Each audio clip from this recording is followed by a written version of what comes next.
ჩემი გვერდს და ფსიქოლოგი მედია გელდიაშვილი და სტუმართან ერთად ვისაუბრეთ საინტერესო თემაზე, როგორც არის აღზრდის კულტურა და მეთოდები. დილამშვიდობის მედია, მადლობა მოგახსენებთ მობრძანებისთვის. მადლობა ინტერესისთვის. კიდევ ერთხელ განმეორდები, რომ ნამდვილად ძალიან საინტერესო, ყოველთვის აქტუალური საკითხი არის აღზრდის კულტურა. როგორც ამბობენ ფსიქოლოგები, აღზრდა ყველასათვის ნაცნობი სიტყვა, მაგრამ ხშირად ყველაზე ნაკლებად გაზრებული პროცესი არისო და მოდით თავდაპირველად განმარტოთ თუ რას ნიშნავს თავად აღზრდა, როგორია აღზრდის კულტურა, თანამედროვე ფსიქოლოგები როგორ განსაზღვრავთ თქვათ ამ ყველაფერს, ეს არის გარკვეული წესები, რომელიც აუცილებლად უნდა დავიცვათ, გარკვეული ჩარჩოები, რომელშიც უნდა მოექცეს როგორც მშობელი, ასევე შესაბამისად ბავშვი, შვილი, თუ ეს არის უფრო ემოციურ კავშირზე დამოკიდებული და დაყრდნობილი ურთიერთობა.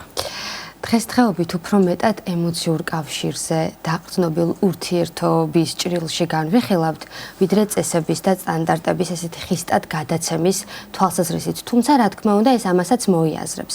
აღზრდა, მე ესე ვიტყოდი, რომ ეს არის სამომავლო ცხოვრებისთვის მომზადების პროცესი, რომელსაც ბავშვი გადის იმ მიკროგარემოში, რომელშიც ის იზრდება, ვითარდება. ეს არის ოჯახი პირველ რიგში, ხო? ის პატარა მიკროსივრცე, სოციუმი, სადაც ის გამოცდის ურთიერთობაში საკუთარ თავს, დააკვირდება საკუთარ თავს, სხვებს და მრავალ უნარს შეიძენს, როგორც ფიზიკური, კოგნიტური, ისე ემოციური თვალსაზრისით. აღზრდის კულტურა კიდევ უფრო მეტად დაკავშირებულია იმ კულტურასთან, რაც არის ზოგადად იმ ქვეყანაში, იმ რეგიონში გამეფებული და ჩვენ გადავცემთ ხოლმე კულტურულ ჭრილში სხვადასხვა სტანდარტებს, ნორმებს, აი მაგალითად კოლექტივისტურ და ინდივიდუალისტურ კულტურაში აღზრდის მეთოდები და პრიორიტეტები არის განსხვავებული.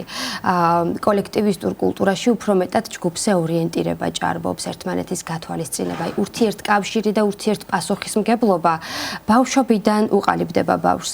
ხოლო ინდივიდუალისტურ კულტურაში უფრო მეტად თავისუფლება, პიროვნული არჩევანი, ავტონომიურობისკენ სწრაფვა არის წახალისებული აღზრდელების მხრიდან. შესაბამისად, ერთი ოქროს წესი აღზრდასთან დაკავშირებით არ არსებობს, იმიტომ რომ ეს ამას განაპირობებს ის ფონი, რომელიც იმჟამად არის არა მხოლოდ ოჯახში, არამედ საზოგადოებრივი თვალსაზრისით და ამ ფონიდან გამომდინარე გამოდის ფიგურად ის მოთხოვნილებები, ის საჭიროებები, რაც იმ მომენტში, იმ ეპოქაში დგას დღის წესრიგში. თქვენ ახსენეთ, რომ შესაძლებელია ამ ყველაფრის გადაცემა, ხომ, თაობიდან თაობაზე, ასე ვთქვათ, იგივე აღზრდის მეთოდების და ასე შემდეგ. როგორ არის შესაძლებელი ეს ყველაფერი დავაბალანსოთ, ასე ვთქვათ, იმიტომ რომ შეიძლება ვთქვათ, რაღაც გარკვეულ პერიოდში უფრო მკაცრი აღზრდის მეთოდები იყო და თანამედროვეობაში უფრო მეტად გაიოლებული, ასე ვთქვათ, უფრო მეტწილად ემოციურ კავშირზე დაყრდნობილი, ერთმანეთის მოსმენაზე, საუბარზე, ასე შემდეგ, ხომ?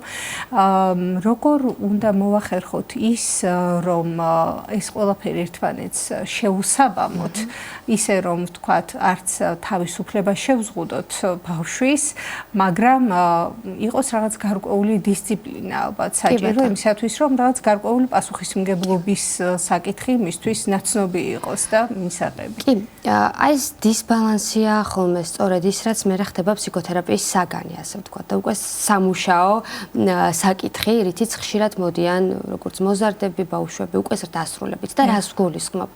რა თქმა უნდა, აღზრდა ითვალისწინებს კულტურული, საზოგადოებრივი, სოციუმში არსებული წესების და ნორმების გაცნობას ბავშვისთვის და ეს უნდა მოხდეს უსაფრთხოდ, უმტკინვეულოდ და ზომიერების ჭრილში. ხშირ შემთხვევაში, როდესაც ჩვენ, იმიტომ რომ ყველა ოჯახში თავისებური მიკროკულტურაა კიდევ და თავისი ესეთი ემოციური ამინდია და შესაბამისად რაღაცებს ცოტა მკაფიოდ გადავცემთ ხოლმე. აი მაგალითად კოლექტივისტური კულტურის მაგალითზე რო წავიდეთ, რა თქმა უნდა მნიშვნელოვანია, რომ ბავშვი განვითარდეს ჯგუფში მუშაობისთვის საჭირო უნარები, ხო? დათმობა, გაზიარება, ემპათია, პასუხისმგებლობა, როგორც საკუთარ თავთან მიმართებაში, ასევე მეორე ადამიანებთან მიმართებაში. ეს არის ძალიან მნიშვნელოვანი იმისთვის, რომ მე ინტეგრაცია მოახერხოს ბავშვმა. თუმცა, როდესაც ეს არაზომიერად გადაცემულია და აქ იკარგება, რომ შენც მნიშვნელოვანი ხარ, შენი ინდივიდუალობაც მნიშვნელოვანია და ბავშვის ავტონომიურობის დათრგუნვის ხარჯზე ხდება ეს სხვების გათვალისწინების პრიორიტეტება. ამ შემთხვევაში ხდება ხოლმე შემდგომ ბავშვი ჩაკეტილი თავის თავში, ხშირად თვით გამოხატვას წყვეტს, სწავლობს როგორ იყოს მორჩილი, როგორ გრძნობდეს პასუხისმგებლობას სხვების მიმართ. თუმცა ამ დროს შეიძლება ავიწყდებოდეს თავად მისთვის რა არის უმჯობესი, რა ურჩევნია ახლა ამ კონკრეტულ მომენტში და ეს არჩევანი ხშირად მუდმივად კეთდება იმის საპირწონედ, თუ რას ელოდებიან ჩემგან, რა მოთხოვნები არსებობს, რითი შემიძლია ისინი გავახარო და მათთვის გარკვეული კომფორტი შევქმნა. აი ეს არის სწორედ ის არაზომიერება, რაც ხშირ შემთხვევაში არავინ ვართ ამისგან დაზღვეული აღზრდის პროცესში მოგვდის ხოლმე. ხშირად ეს კეთილი მიზნებით ხდება, რომ გვინდა ბავშვს განვუვითაროდეს უნარები, რასაც შემდგომ ის გადაიტანს თავის ურთიერთობებში და სამომავლო ცხოვრებაში, თუმცა ხშირად რაღაცის დათრგუნვის ხარჯზე ხდება ხოლმე ეს. შესაბამისად, ესეთი თანამედროვე მიდგომა არის რაღაცა შუალედის და ზომიერების დაცვა, ბალანსის დაცვა, რაც ნიშნავს იმას, რომ პირველ რიგში ვასწავლით კონტაქტს საკუთარ თავთან, რაც გულისხმობს მისი ინდივიდუალობის ახალისებას, თვით გამოხატვის ახალისებას და ამას არ ვხვდებით, ასე ვთქვათ, სიმკაცრით და რაღაცა დასჯის ასაკითხი არ შემოგვაქვს აქ და შემდგომ ამისა ვუნვითარებთ იმ უნარებს, რაც მას უკვე ურთიერთობებში სჭირდება. დიახ, თქვენ საუბარში ახსენეთ იგივე ის მომენტი, რომ თქვათ მნიშვნელოვანი არის გავითვალისწინოთ ბავშვის სულიერი მდგომარეობა, ხო, ემოციური მდგომარეობა, რომ მისთვის უკეთესი რა არის, ასე ვთქვათ და არა მხოლოდ ის, რომ კონკრეტულ სიტუაციაში სხვისთვის რა იქნება მისაღები, ასე ვთქვათ. და ახსენეთ ასევე დასჯა. როდესაც ასე ვთქვათ, არასასურველ შედეგამდე შეიძლება მივიდეს მისი არჩევანი. აი ამ დროს როგორ უნდა მოიქცეს მშობელი? ესეც საინტერესო იქნება თქვენ მხრიდან შევისახით, რომ მიიღოს ჩვენო საზოგადოებაში. ხო, თანამედროვე ფსიქოლოგიაში ეხლა განვითარების ფსიქოლოგები, ბავშვთან მომუშავე ფსიქოლოგები განსხვავებულად ვურჩევთ ხოლმე აი ამ დასჯის ნაწილს, რაც გულისხმობს შემდეგს, რომ რა თქმა უნდა შეიძლება რაღაცა სანქცია იყოს დაწესებული და ეს ითვალისწინებდეს ბავშვში პასუხისმგებლობის განვითარებას, აი მაგალითად ჩვენ ვიყავით რაღაც შეთანხმებაზე, ხო? და რაღაცა თავიდანვე გქონდა ეს გავლილი, თავიდანვე მშობელმა და შვილმა იცოდნენ თუ რას რა მოხდება მაგალითად. შესაბამისად თუ აქედან ბავშვი არ ითვალისწინებს და არ იცავს გარკვეულ შეთანხმებას, აქ რაღაც სანქცია მოდის. აი მაგალითად თუ ვიყავით შეთანხმებულები, რომ წავიდოდით სასეირნოდ იმ დღეს აღარ მივდივართ. ან თუ იყო შეთანხმება იმისა, რომ შემდგომ ბავშვს რაღაცის შესრულების შემდგომ შესაძლებლობა ექნებოდა ეთამაშა გაჯეტთან, ამ გაჯეტთან წვდომა ეზღუდება. შესაბამისად, აი ამ კუთხით ვცდილობთ ხოლმე რეკომენდაციები გავუსზიაროთ მშობლებს, რომ დასჯა ითვალისწინებდეს მისთვის სასურველთან წვდომის შემცირებას და არა ვთქვათ პიროვნულ შეურაცხყოფას, პიროვნულ დაკნინებას და ესეც ძალიან მნიშვნელოვანია, რომ ეს იყოს მკაფიო მისთვის, რომ ეს არ არის ჩემი როგორც მშობლის ესეთი სურვილი, რომ შენ ახლა მე გაწყენინო და ეს რაღაც არ მოგცე ან არ შეგისრულო, არამედ ეს არის რაღაცა მიზეზ შედეგობრივი. და ვაძლევთ ხოლმე სულ ამ რეკომენდაციას, რომ წინასწარი შეთანხმებები არსებობდეს და ისიც წინასწარი იცოდეს ბავშვმა თუ რა ხდება, თუ კი ჩვენ ამ შეთანხმებას დავარღვევთ, ხო? აი ძირითადად ამ კუთხით მოვიაზრებთ ჩვენ დასჯის საკითხს, რაც გულისხმობს პასუხისმგებლობის განვითარებას და რაღაცა ურთიერთ შეთანხმების წესების დაცვას. დიახ, თქვენ ახსენეთ ასევე კეთილი განზრახვით, ასე ვთქვათ, მზრუნველობა ხო მშობლის მხრიდან, რამაც შეიძლება გამოიწვიოს რაღაც გარკვეული უარყოფითი ცვლილებები ბავშვის განვითარებაში. შეიძლება როგორც ვთქვათ, ხშირ შემთხვევაში უფრო განიხილავენ ხოლმე ოჯახებს, სადაც შეიძლება იყოს ვთქვათ უარყოფითი პერსონაჟი მშობელი, ასე შემდეგ და ამან იქონიოს რაღაც გარკვეული ტრამბირება ბავშვის და ასე შემდეგ. თუმცა შესაძლებელია ალბათ ზედმეტი ჰიპერმზრუნველობით იყოს გამოწვეული რაღაც გარკვეული ტრავმა. მოწინავეები, თუმცა ჩვენ შეიძლება მიგვაჩნდეს, რომ ეს მისი აღზრდისთვის და მისი სოციუმში ყოფნისთვის ძალიან მნიშვნელოვანი არის და კეთილი განზრახვა გვქონდეს. აი ამ დროს როგორ უნდა მოიქცეს მშობელი, როგორ უნდა მიხვდეს, რომ მას უკვე ვთქვათ ზედმეტი მოსდის და შესაძლებელი არის, რომ ფორმირება მოხდეს ამ დამოკიდებულების ისე, რომ არ დაზიანდეს ბავშვი და შემდგომ ეს დიდობაში არ გაყვეს ეს ტრამვა, ასე ვთქვათ. ხო, აი ეს ზომიერების დაცვა არის ხოლმე ის, რაც მშობლებს ხშირად გვიჭირს და ეს არის ძალიან ადამიანური და ძალიან გასაგები რამ. ყველასთვის და აქ პროფესიასაც არ აქვს მნიშვნელობა, იმიტომ რომ მშობელი თავის მშობლობის პროცესში არის მოწყვლადი. თვითონ არის ემოციური სუბიექტური და შესაბამისად აქ ხშირად გვიჭირს ეს ზომიერების დაცვა. მე ხა მახსენდება ერთი ესეთი მაგალითი, როდესაც ბავშვთან ერთად სკვერში სეირნობისას ერთმა ქალმა მიმითითა, რომ რასაკეთებო ახლა შენ არ აძლევ შესაძლებლობას, რომ თვითონ გააკეთოს ეს რაღაცა, სადღაც მიცოცავდა ბავშვი და ჩართული ვიყავი ამ პროცესში და მე უცხოელი იყო ეს ქალბატონი. და მე დავფიქრდი ამაზე, რომ შესაძლოა ისიც ზრუნავს ბავშვზე, რომელთან ერთადაც არის, თავის მხრივ მეც ვზრუნავ, ოღონდ განსხვავებულად. მე უფრო მეტად ვარ ჩართული და ის მიმითითებს, რომ უფრო მეტად მიეცი ავტონომიურობის შესაძლებლობა და ეხა გამახსენდა ეგ მაგალითი და ზომიერება სად არის იცით, რომ ჩართული ვიყო იმდენად, რამდენადაც მე შევძლებ წავახალისო ვთქვათ ბავშვის დამოუკიდებლობა და ავტონომიურობა.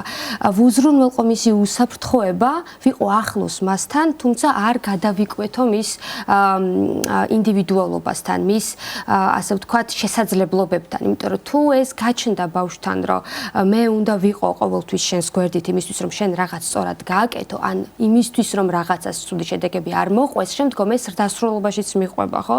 და მე ჩნდება ესეთი რაღაც, რომ აქვს განცდა ადამიანს, თითქოს ვიღაცის დასტური სჭირდება, ვიღაცის მხარდაჭერა სჭირდება, ვიღაც სჭირდება გვერდით იმისთვის, რომ რაღაც თამამი ნაბიჯი გადადგას, რაღაც გადაწყვეტილება მიიღოს. შესაბამისად, აი ეს ზომიერების დაცვა არის ძალიან მნიშვნელოვანი და ხშირად გვჭირდება ხოლმე აქ შეხსენება, რაღაცა დაფიქრება, შეჩერება, რომ რამდენად ვიცავ ამ ბალანსს და რამდენად ჩემი ჩართულობა ემსახურება იმას, რომ მას თავისი ინდივიდუალობა და დამოუკიდებლობა განვუვითარო. დიახ, აღზრდის მეთოდებზე გავმოხულდეთ კიდევ ერთხელ, ანუ არის რამდენიმე სახეობად შეიძლება დავყოთ, ხო, იგივე ავტორიტეტული, იგივე ლიბერალური, ავტორიტეტული, აი რა სხვაობა არის მათ შორის ამაზე ვისაუბროთ? კი, აქ სხვაობა არის, რა თქმა უნდა, თუმცა ყველას აქვს ერთი საერთო. თუ ჯანსაღია სიტუაცია და მშობელი ასე ვთქვათ ჯანსაღი განწყობებით არის ბავშვთან, მას აქვს სურვილი რომ ის განვითარდეს, წარმატებული იყოს, დამოუკიდებელი იყოს, მერე ინტეგრირდეს სოციუმში. თუმცა განსხვავება არის იქ, რომ სხვადასხვანაირად ვცდილობთ ხოლმე ამაში გავწაფოთ ბავშვი. აი მაგალითად ავტორიტარული აღზრდა არის უფრო ისეთი დირექტიული, ხისტი, წესებზე ორიენტირებული, რაღაცა თავიდანვე სტანდარტებს ვაჩვევთ ბავშვს და ხშირ შემთხვევაში კაცრი ხელმძღვანელობა, რაც იმას ნიშნავს, რომ ერთპიროვნულად აკეთებ იმას, რაც მე მინდა, იმიტომ რომ მე ვარ მშობელი, მე ვიცი შენზე უკეთესად რა უნდა გააკეთო და მე ვუზრუნველყოფ ყველაფერს, რაც ეხება ამ დროს ბავშვს მაგალითად. ხო, ანუ ყველაფერს ორგანიზებას აკეთებს მშობელი და ბავშვს რჩება ძალიან მწირი ასპარეზი იმისთვის, რომ თვითონაც დამოუკიდებლად მიიღოს გადაწყვეტილება, გამოავლინოს თავისი სურვილი. ამ შემთხვევაში ბავშვის სურვილები არის დათრგუნული და მშობლის სურვილები არის წინა პლანზე. ხშირ შემთხვევაში მშობელი ცდილობს, რომ რაღაცა სიმკაცრით აღზარდოს ბავშვი და სრულიად ამ დროს შეიძლება კეთილი მიზანი გქონდეს იმისა, რომ ის შემდგომ რაღაცა ჩამოყალიბებული პიროვნება იყოს, რომელიც შეძლებს გარკვეულ სირთულეებს თავი გაართოს, თუმცა ხდება ხოლმე პირიქით და აქ შედეგები დგება ის, რომ ხშირად ბავშვს უჭირს შემდეგ თავის გამოხატვა, თავისი არჩევანის განხორციელება და მუდმივად არის, ასე ვთქვათ, შფოთვარეთ და სხვაზე დამოკიდებული. ამის საპირისპირო არის ისეთი ლიბერალური აღზრდა, რაც გულისხმობს იმდენად დიდი ასპარეზის მიცემას ბავშვისთვის, რომ ხშირად უჭირს ორგანიზება ბავშვს. აი მაგალითად წესებს ადგენს ბავშვი, არღვევს როცა უნდა მაშინ, იღებს გადაწყვეტილებებს თვითონ და ხშირ შემთხვევაში შეიძლება ისეთი გადაწყვეტილებებზე იყოს აქ საუბარი, რაც მის ემოციურ, ფიზიკურ, სოციალურ უსაფრთხოებას საფრთხეს უქმნიდეს. ანუ მშობელი ნაკლებად ჩართულია ამ მხრივ და ყველაფრის შემსრულებელია, ბავშვის ყველა სურვილის შემსრულებელია. ესეც არ ამზადებს ბავშვს სამომავლო ცხოვრებისთვის, იმიტომ რომ ხშირად არის მე რაღაცა წინააღმდეგობა ხდება მისთვის დიდი ტრაგედია, იმიტომ რომ ამას არ არის მიჩვეული. სხვისი არა ხდება დიდი ასე ვთქვათ სირთულე მისთვის, იმიტომ რომ აი ამ პატარ-პატარა წინააღმდეგობებს ის მიჩვეული არ არის და ის რაღაცა ერთპიროვნულ მოქმედებას არის მიჩვეული, ხო? არსებობს აღზრდის სტილი, რომელიც ჩაურთველობას გულისხმობს, მაგალითად დისტანცირებული აღზრდის სტილი, სადაც მშობელი არ არის ემოციურად ჩართული ბავშვის ცხოვრებაში. შეიძლება მთელი დღის განმავლობაში ერთად იყოს დედაც და შვილიც, თუმცა მათ შორის არ იყოს კონტაქტი. მშობელი ვერ ახერხებდეს ბავშვის ემოციების ამოცნობას, შესაბამისი ემოციური მხარდაჭერის გაწევას და აქ სხვა საკითხებიც იჩენს თავს, როგორ არის დედის თვითონ მშობლის ემოციური ჯანმრთელობის მდგომარეობა, იმიტომ რომ ძალიან ხშირად, როდესაც პირადი, ვთქვათ, მენტალური კრიზისები დგება, რთულია რომ ემოციურად იყო ხელმისაწვდომი ბავშვისთვის. მშობელმა ერთი წუთი გვაქვს დაახლოებით მედია და საჭიროა თუ არა მშობელი იყოს გახსნილი შვილთან, აი ემოციურ კავშირზე მაქვს სწორედ საუბარი, იცოდეს ჩვენი შიშები, ჩვენი რაღაც შეცდომები, ასე ვთქვათ, ეს ყველაფერი დაეხმარება თუ არა ბავშვს საომავლოდ განვითარებაში, თუ მხოლოდ ეს იდეალური მშობლის სურათი უნდა ჰქონდეს. მშობლის აუთენტურობა ეს არის ერთგვარი მაგალითით სწავლება. მე თუ ვაჩვენებ ბავშვს რომ ხშირად მეც მეშლება, ხშირად მეც მიწევს ხელახლა ვცადო, შეცდომები მეც მომდის მათ შორის ვთქვათ ურთიერთობებში, თუნდაც ბავშვთან ურთიერთობაში და როდესაც ამას ვაღიარებ, ვამახვილებ ამაზე ყურადღებას, ჩემს განცდებს ვუზიარებ და ვაჩვენებ რომ მე არა ვარ იდეალური, ვაძლევ იმის მაგალითს, რომ თვითონაც არ იყოს ტონუსში და არ ელოდებოდეს საკუთარი თავისგან რაღაცა მაქსიმუმს და რაღაცა იდეალურს. არამედ ვაჩვევ ადამიანურ დამოკიდებულებებს და მე თავად ვარ იმის მაგალითი, რომ შეიძლება ჩვენც შეგვეშალოს, თუმცა ეს არ განსაზღვრავს ჩვენს პიროვნებას. ძალიან დიდი მადლობა მედია მომძანებისთვის, საინტერესო რჩევებისთვის და საუბრისთვის. შეგახსენებთ სტუდიის სტუმარი გახდათ ფსიქოლოგი მედია გელდიაშვილი.